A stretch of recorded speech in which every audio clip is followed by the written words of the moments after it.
On the day of my daughter's funeral, my parents were nowhere to be found. Worried, I called them. My mother sighed and said, "There's no point in us going. Your sister and I are just relaxing." Then I heard my sister laugh. "We're having cocktails on a beach in Hawaii. Stop bringing up sad stuff, okay?" I quietly cut all ties with them. And when they came back, what waited for them was the day we laid my daughter to rest.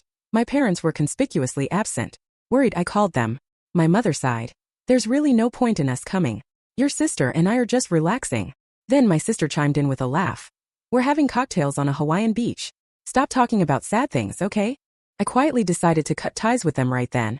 When they eventually returned, what awaited them was the stark reality of autumn in Cleveland. Every morning, Melissa Walker would rise early in her modest single-family home, nestled in a quiet Ohio neighborhood, to begin her day. For over a decade, she'd been the school librarian at the local elementary school.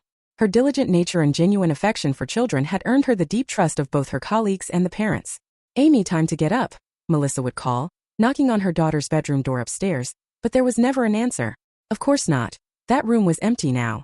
Habits are stubborn things. Even a month after Amy's passing, Melissa's body automatically went through the motions of waking her daughter.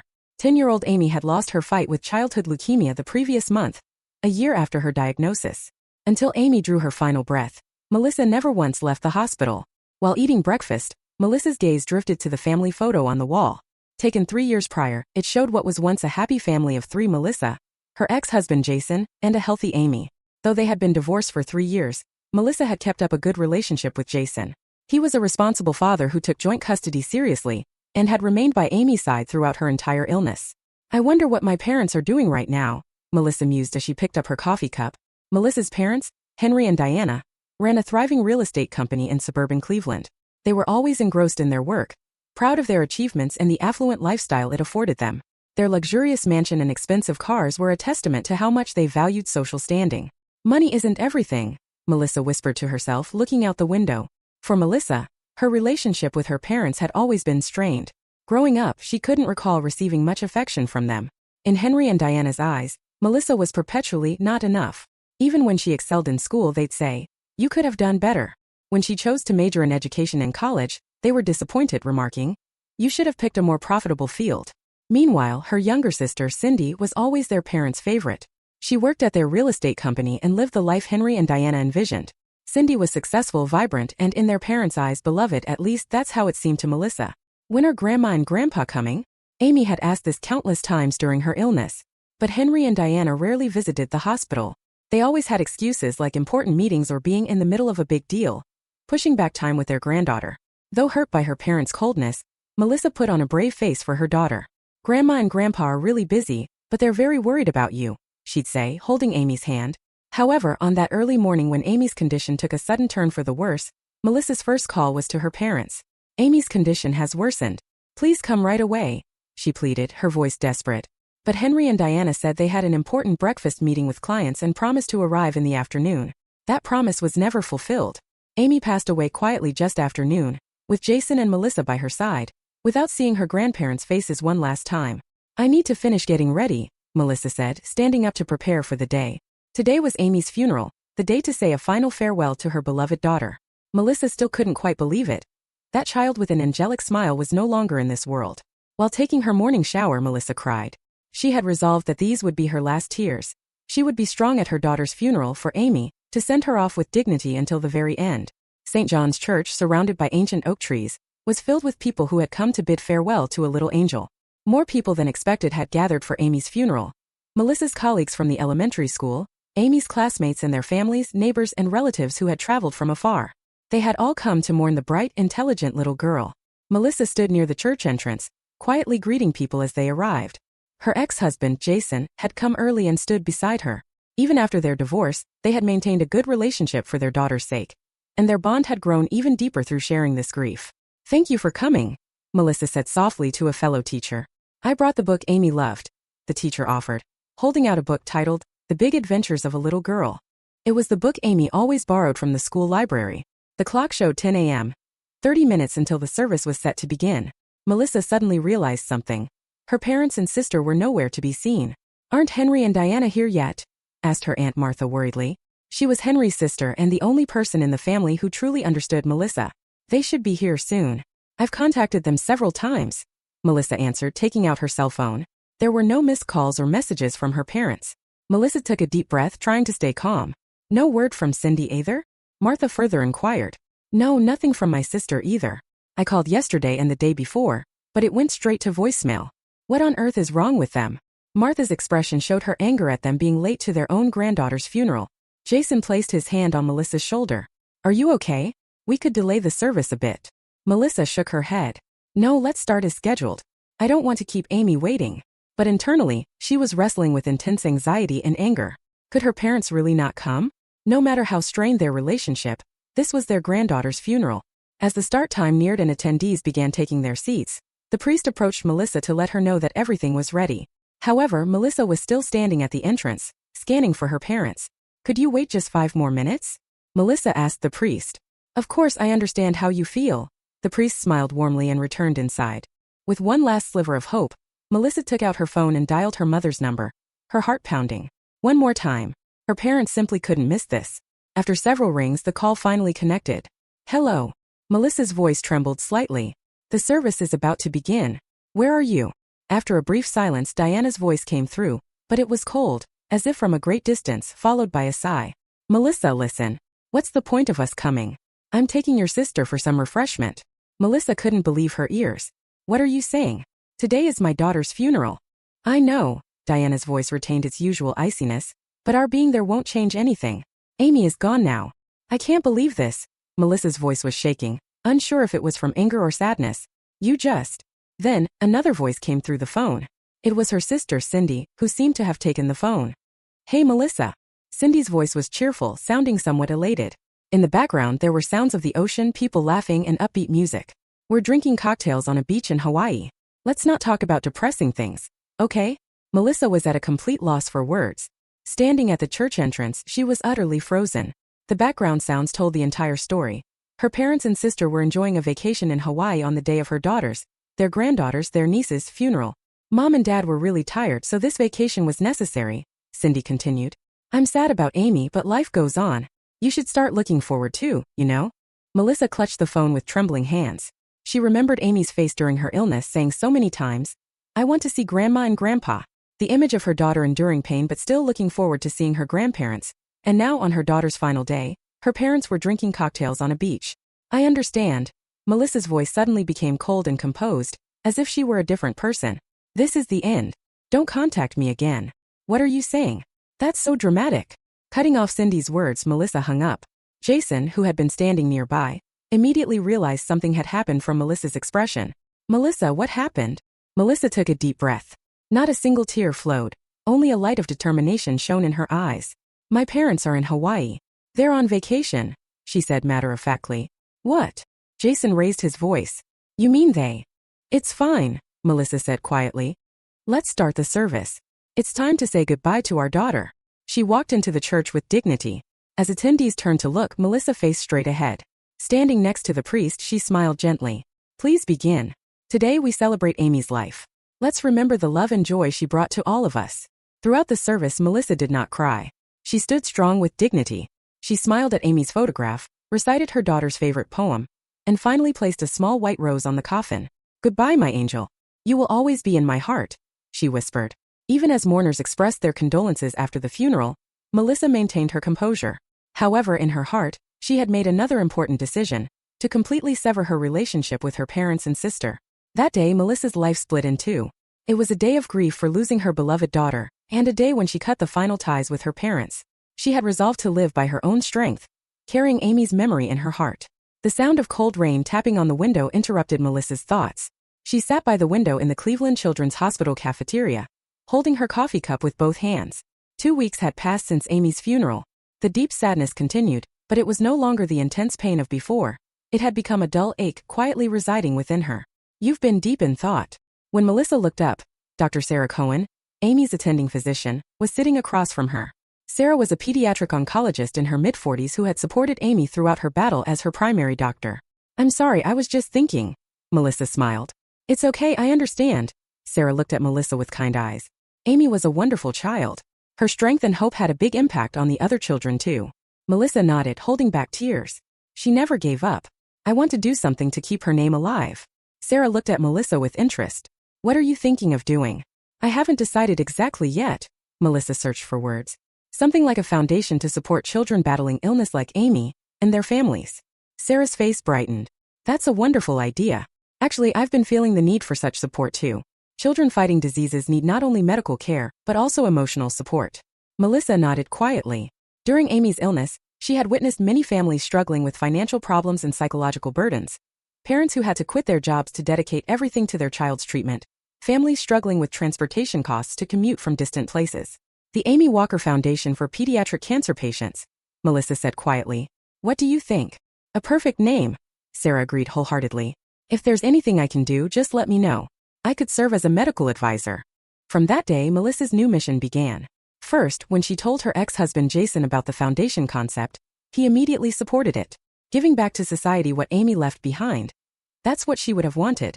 Melissa began the process of establishing the foundation with part of the insurance money and her savings. When her school colleagues learned of her initiative, they offered support in various ways. The art teacher helped with logo design, administrative staff assisted with website creation, and the principal provided school facilities as an initial meeting place.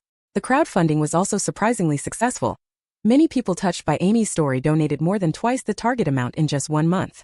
Local media had begun to take notice of this inspiring initiative.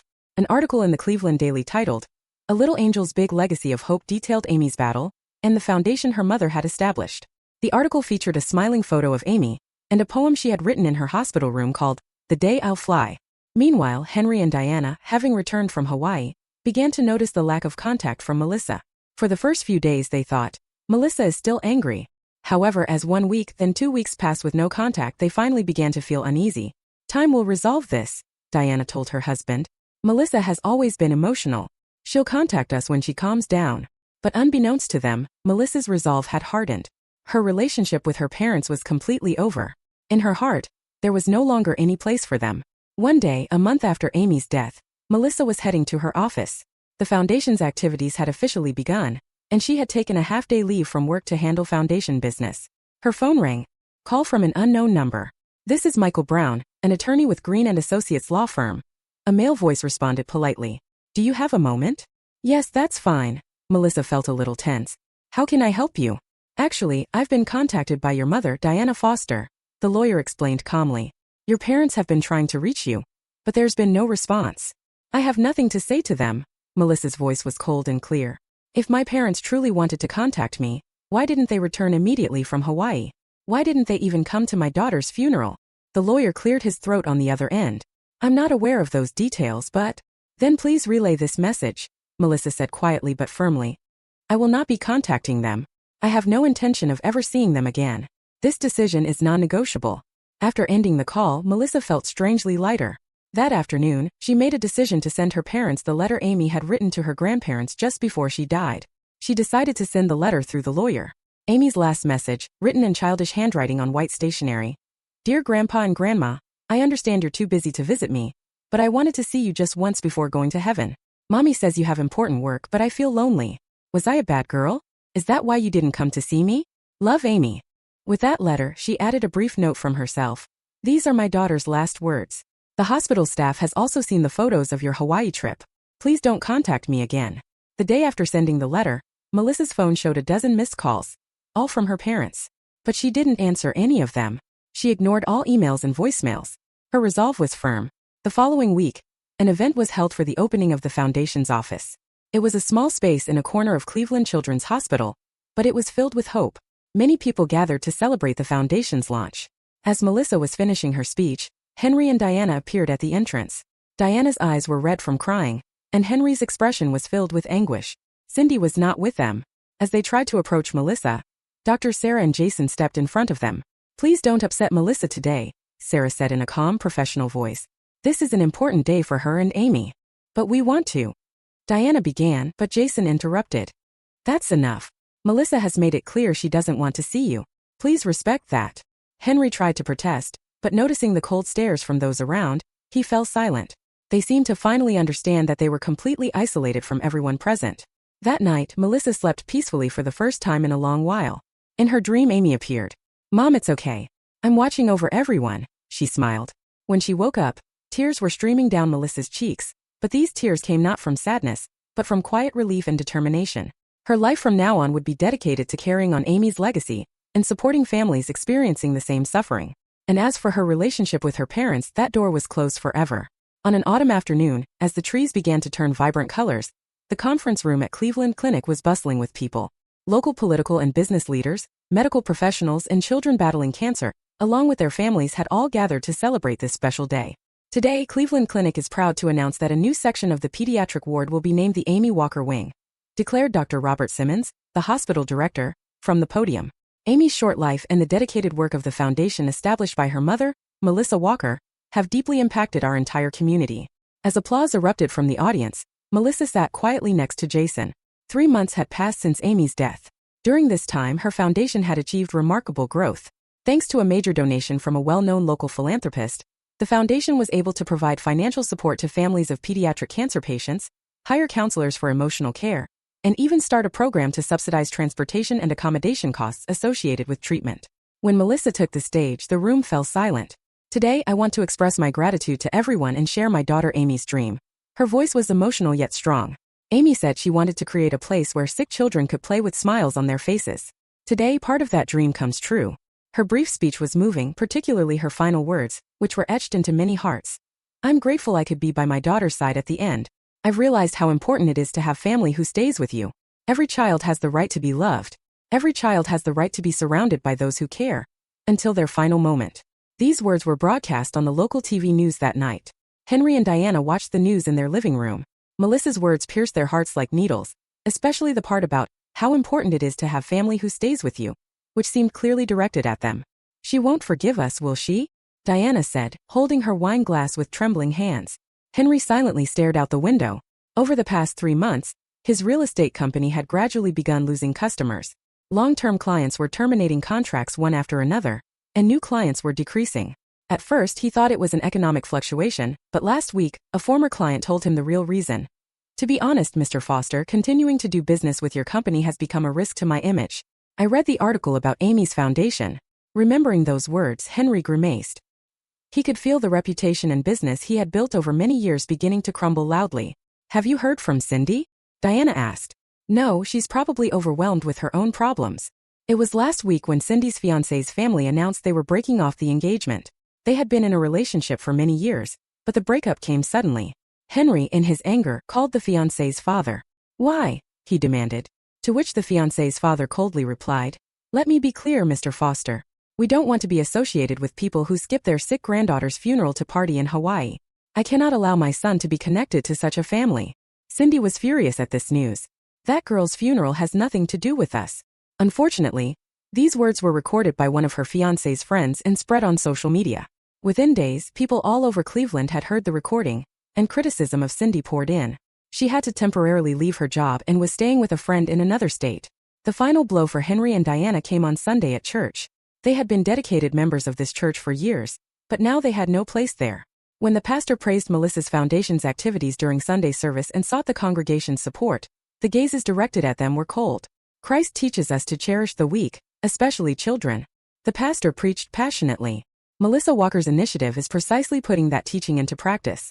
As our church, let us support this wonderful activity. After the gathering, many church members avoided Henry and Diana, not even greeting them.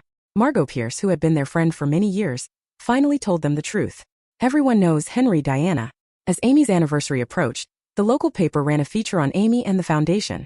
That article included the contents of Amy's farewell letter, and how she had wanted to see her grandparents until the very end. Yet we've been misunderstood. Diana desperately tried to explain. At that time we really had important. That's enough, Margot interrupted with a sad face. I'm telling you this because of our 30 years of friendship. You've made a terrible mistake. If you truly regret it, think about Amy first and try to understand Melissa. Diana was speechless. On their way home, she and Henry maintained silence. Having lost their social status, respect, friendships, and most importantly their bond with family, they felt true loneliness for the first time. What should we do? Diana asked in a small voice after a long silence. Henry made a decision. Let's take our last hope. There's a charity event hosted by Melissa's foundation this weekend. Let's go with a donation and try to see her. Do you think she'll meet with us? I don't know, but we have to try. On Saturday evening, Henry and Diana appeared at the charity gala held at the Cleveland Museum of Art, looking tense. They dressed modestly and sat inconspicuously in the back. Henry tightly gripped an envelope containing a substantial donation. When the event host introduced Melissa and she took the stage, the venue welcomed her with warm applause. Melissa spoke calmly about the foundation's activities and future plans.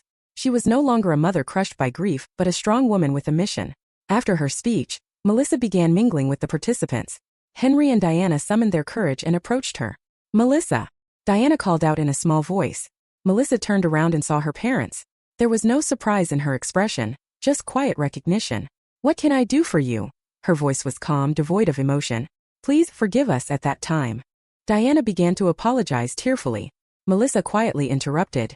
"Forgiveness is not easy, but this foundation's work is about keeping Amy's name alive and supporting families experiencing the same suffering. I appreciate your donation, but I cannot welcome you back into my life." The attendees watched this exchange in silence, and Henry and Diana fully understood for the first time the irreparable consequences their actions had brought. They quietly handed over the envelope and left the venue without another word. A year had passed since Amy's death. It was the season when new green leaves sprout and nature regains life, the time Amy loved most. "Ready?" A voice came from the door. Jason was standing there with a smile. Melissa nodded quietly. "Yes, let's go." Much had changed in this year. Melissa had quit her library job to become a full-time staff member of the Amy Walker Foundation for Pediatric Cancer Patients. The foundation had become recognized throughout the state, partnering with 3 hospitals and supporting dozens of families each month. And another change, Melissa and Jason's relationship. Through the tragedy of losing their daughter, the two had begun to grow close again. Their friendly post-divorce relationship had deepened further through their shared grief and mission. They weren't yet at the stage of being a couple, but something was certainly blossoming. "Today is a special day," Melissa said in the car. On Amy's death anniversary, they were heading to visit her grave.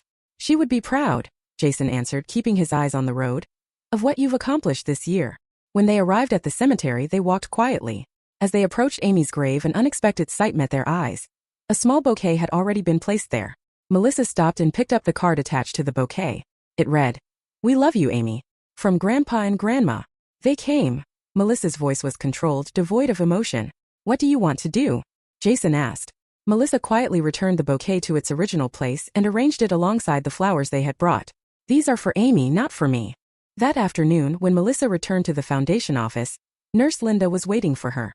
"I need to talk to you," Linda said with some hesitation. "Diana Foster has been hospitalized. Advanced pancreatic cancer, stage 4. Melissa gasped. "Since when?" "She was diagnosed 3 weeks ago. She wants to see you." That night, Melissa thought long and hard. The next day, she was walking quietly down the hospital corridor. When she entered Diana's room, there was no trace of the strong mother she once knew.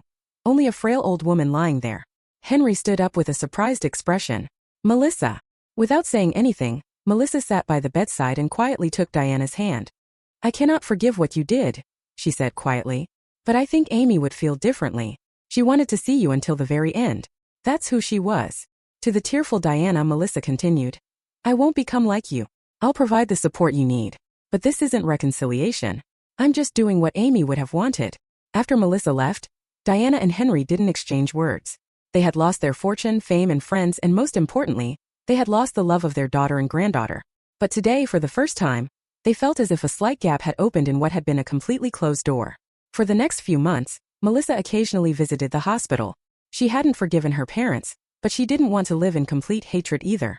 On Amy's second death anniversary from her hospital bed, Diana quietly said to Melissa, "She really was a special child, wasn't she?" Melissa answered while gazing out the window, "Yes. That's why I don't want to do anything that would tarnish her memory. Some relationships cannot be repaired." But Melissa was beginning to think that forgiveness might be possible, little by little. Not for herself, but for Amy.